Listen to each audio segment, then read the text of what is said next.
everyone. Hope you all are doing well. I got a new nitro engine, the OS Speed B21, the Ad2.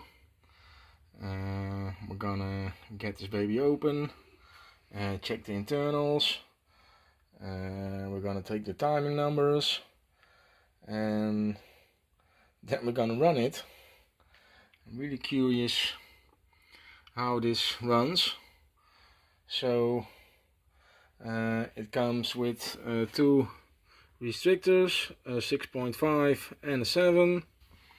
You get nice stickers, and the manual, very important. I think the box looks really nice.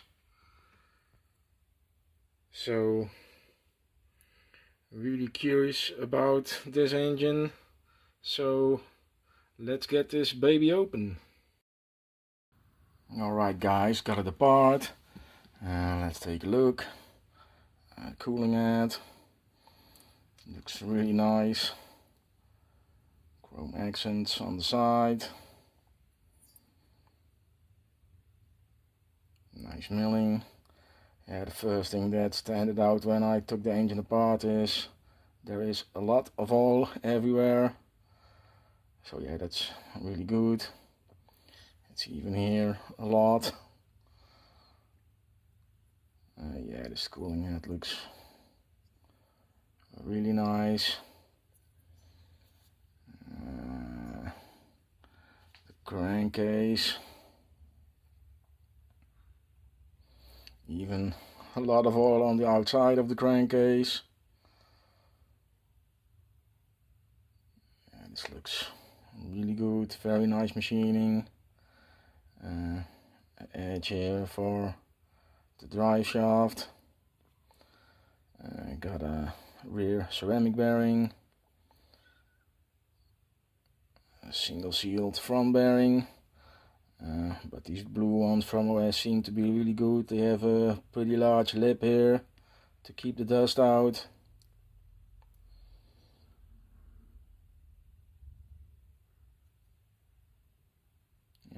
There's no ring in the bottom of the carb throat, so this is the only that seals. I do like that this is a bit longer than the car body, to prevent the aluminium coming in contact with the crankcase and the carb heating up, so it isn't boiling the fuel. Long needle. Yeah, this is the 21J carb. I do know this carb because I got the same one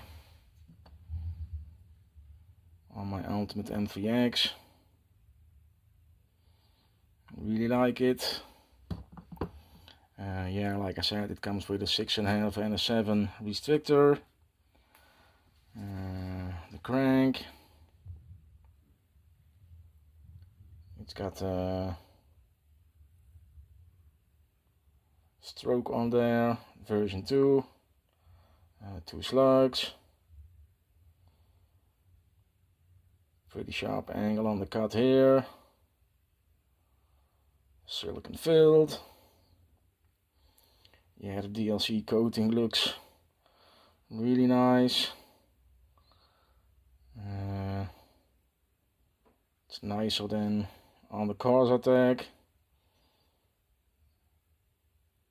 This is pretty much the same as on the FX. Absolutely flawless. Cuts on the crank window.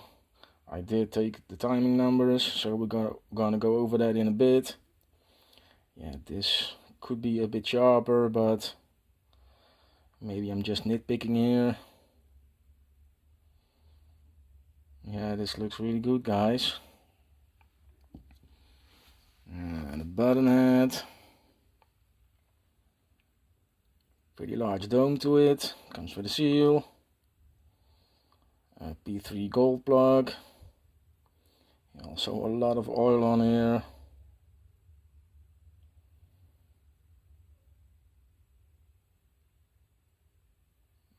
It's got 2 cuts in the side. That probably signifies something that is different from other button heads. But I forgot to measure the piston head clearance, so you owe that. Yeah, it looks really good. Here the head shims. It's got an aluminium one, 0.15, and 2 copper of 0.1. The sleeve, standard 3-port design. It does have a pretty good ramp on the main intake port. A little fan on the transfer port.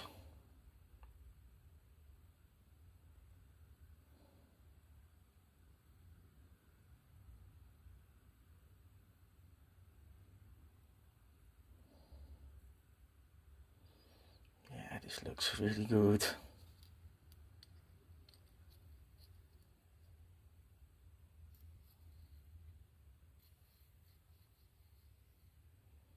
Really nice. Piston and rod. I don't know if I can measure this like this.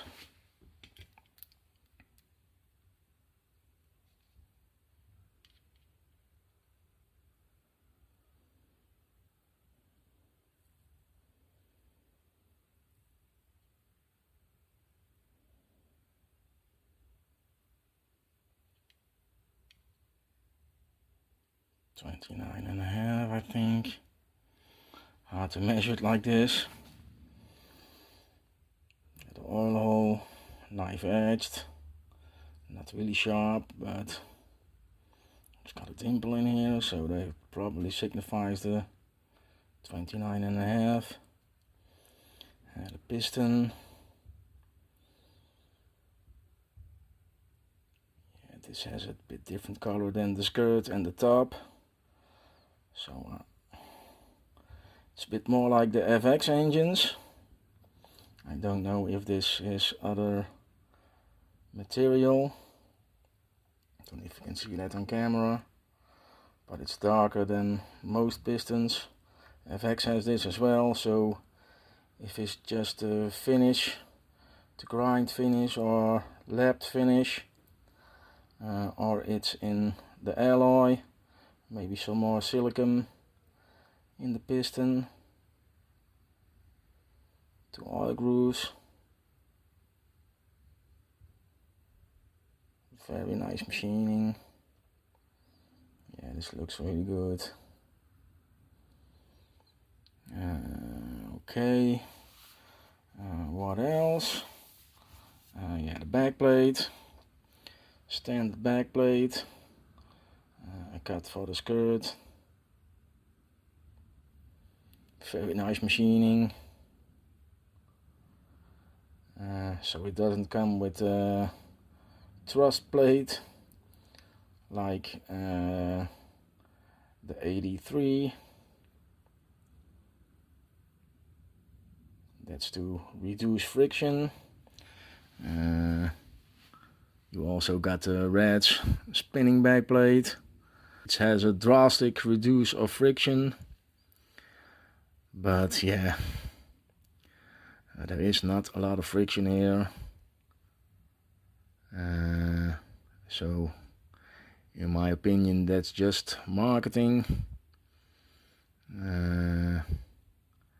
Yeah, and if you read what other guys say about it, more chance of an air leak, and yeah, theoretically that is true. One more chance to be exact. Bearing failure, yeah, I don't know about that, because I truly believe that that spinning back plate isn't spinning much. If you want to reduce friction, the back plate has to spin as fast as the crank does, and then yeah, you get more bearing wear. If that's the case, then yeah, I really would advise to change the bearings before every A main. Yeah, we can look at some engines. One of my engines that ran the most fuel through it. I'm gonna put you aside here.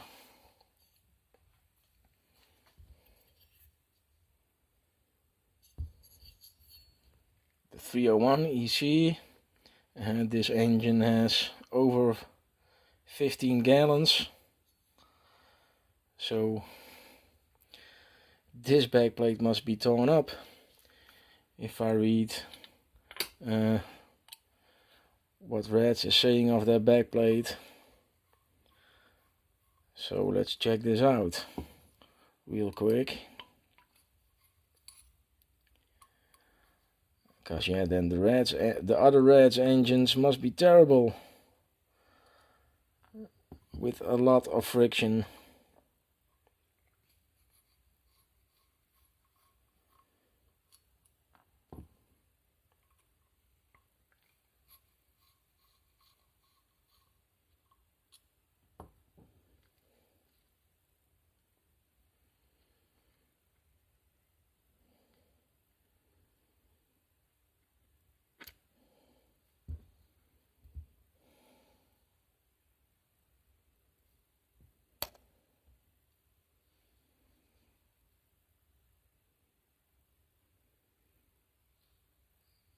Let me get a towel.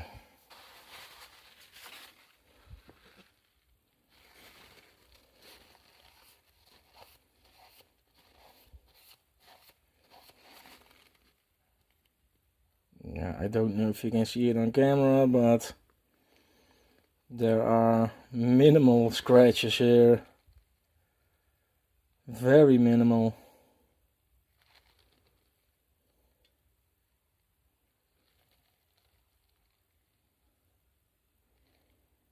So this engine has around 15 gallons. So I really don't see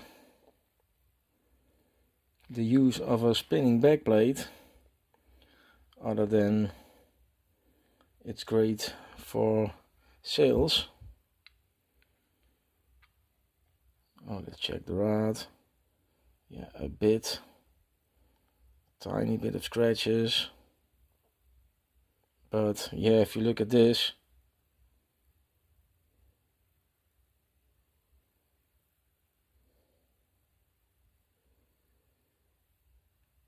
yeah, there is some friction of course, but drastic friction, yeah, that just makes me laugh. So yeah, really good marketing story, but let's check a Reds engine. Which one has the most? I think this 521.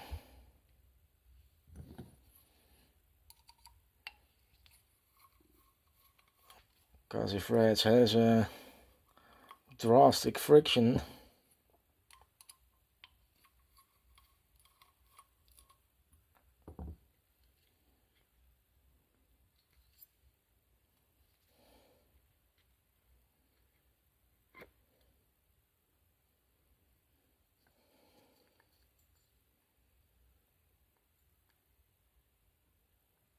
yeah, there are some scratches on the rod. And when I look at this,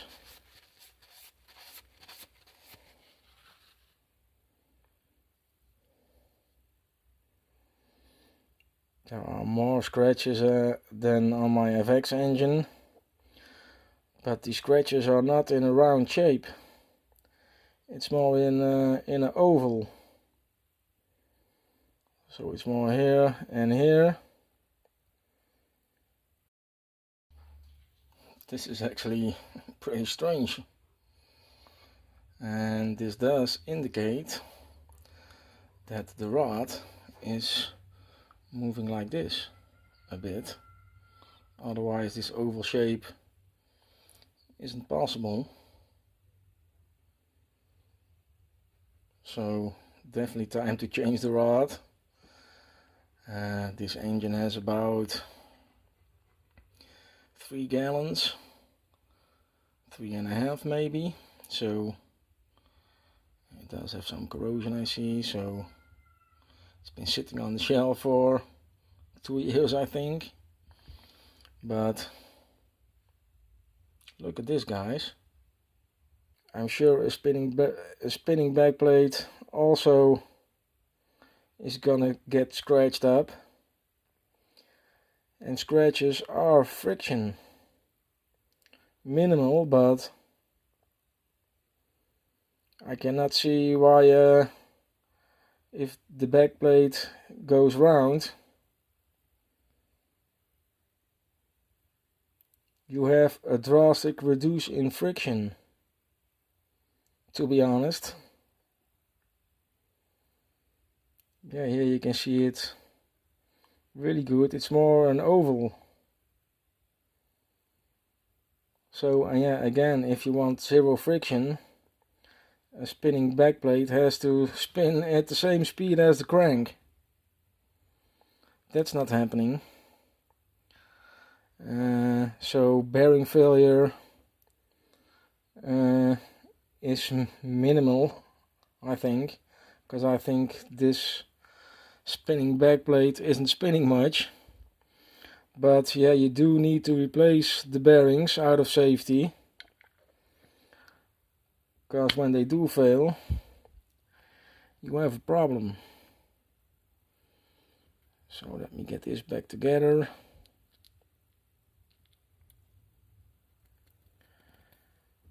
So yeah, guys, spinning back plate, in my opinion, is just marketing and really good for sales. That's basically it. Alright.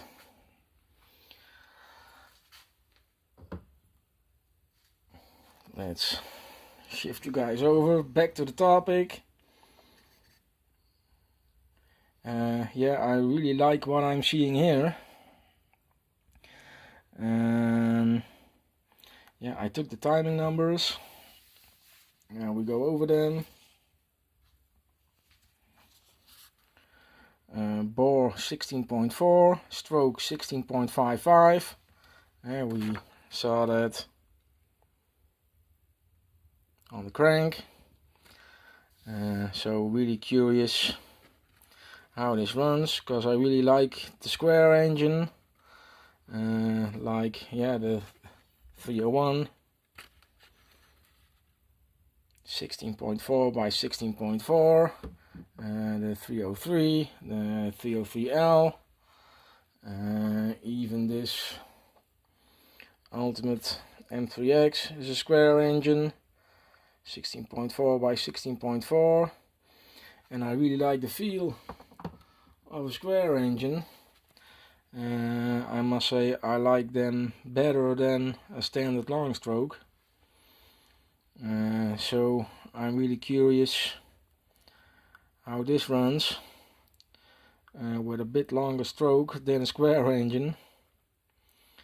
The crank timing, induction opening 160, closing at 66, with a total of 226, and the blowdown is 48. So that's pretty close to the square engines from FX. I got that here as well. Yeah, the 301, 16.4, 16.4, opening at 158, closing at 68 with a total of 226. So same total timing.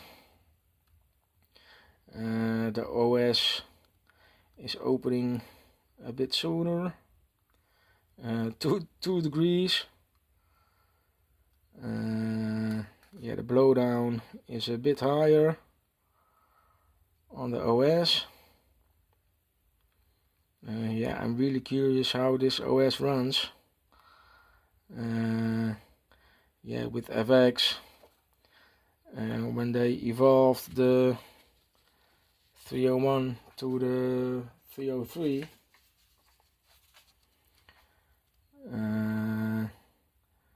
they did the timing a bit later.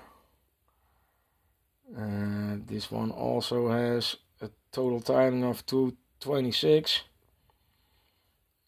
but from the 301 to the 303, the timing shifted 3 degrees later, and this OS engine has the timing sooner, so really curious to see how it runs.